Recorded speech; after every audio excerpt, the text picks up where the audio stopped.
Hello everybody. Welcome to number 1 Doctor channel.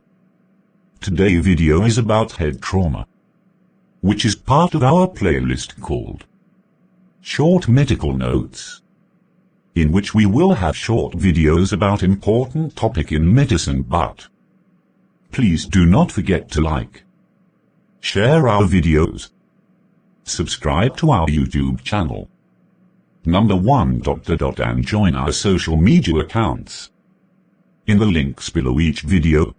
Penetrating head trauma as a rule requires surgical intervention in repair of the damage. Linear skull fractures are left alone if they are closed, no overlying wound. Open fractures require wound closure. If comminuted or depressed, they have to be treated in the operating room, or anyone with head trauma who has become unconscious gets a computed tomography (CT) scan to look for intracranial hematomas.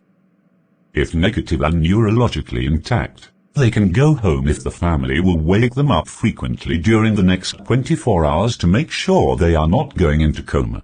Signs of a fracture affecting the base of the skull include raccoon eyes, rhinorrhea, and otorrhea or ecchymosis behind the ear. Expectant management is the rule.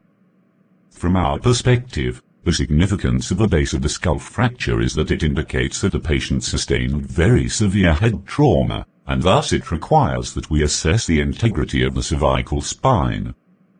This is best done with CT scan, usually as an extension of the scan that is done for the head. Remember also that nasal endotracheal intubation should be avoided in these patients. Neurologic damage from trauma can be caused by 3 components: the initial blow, the subsequent development of a hematoma that displaces the midline structures, and the later development of increased intracranial pressure (ICP). There is no treatment for the first, surgery can relieve the second, and medical measures can prevent or minimize the third. Acute epigastrial hematoma occurs with modest trauma to the side of the head and has classic sequence of trauma, unconsciousness, lucid interval with completely asymptomatic patient who returns to his previous activity, gradual lapsing into coma again, fixed dilated pupil 90% of the time on the side of the hematoma, and contralateral hemiparesis with decelerate posture. CT scan shows biconvex, lens-shaped hematoma.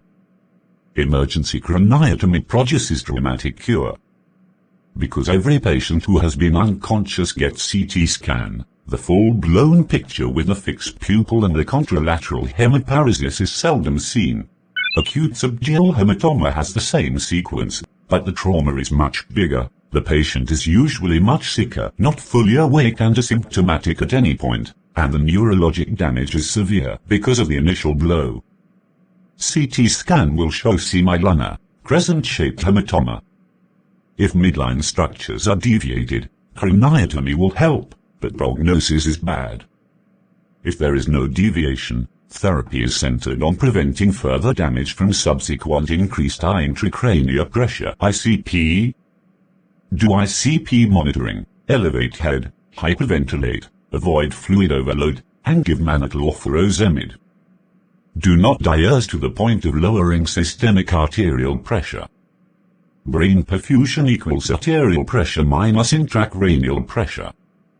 Hyperventilation is recommended when there are signs of herniation, and the goal is a PCO2 of 35. Sedation and hypothermia have been used to decrease brain activity and oxygen demand. Hypothermia is currently suggested as a better option to reduce oxygen demand. We treat that problem with high-dose steroids, rather than in the way. Diffuse axonal injury occurs in more severe trauma.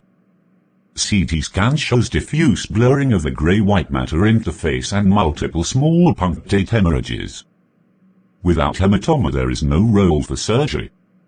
Therapy is directed at preventing further damage from increased intracranial pressure. Chronic subdural hematoma occurs in the very old or in severe alcoholics. A shrunken brain is rattled around the head by minor trauma, tearing venous sinuses. Over several days or weeks, mental function deteriorates as hematoma forms. CT scan is diagnostic, and surgical evacuation provides dramatic cure. Hypovolemic shock cannot happen from intracranial bleeding. There isn't enough space inside the head for the amount of blood loss needed to produce shock. Look for another source. Thanks for watching our video and hope to see you again in next videos. Do not forget to see other videos in our channel. Our aim is to share the correct medical knowledge for all for free. Share and be shared. With my best wishes. Dr. Ahmed.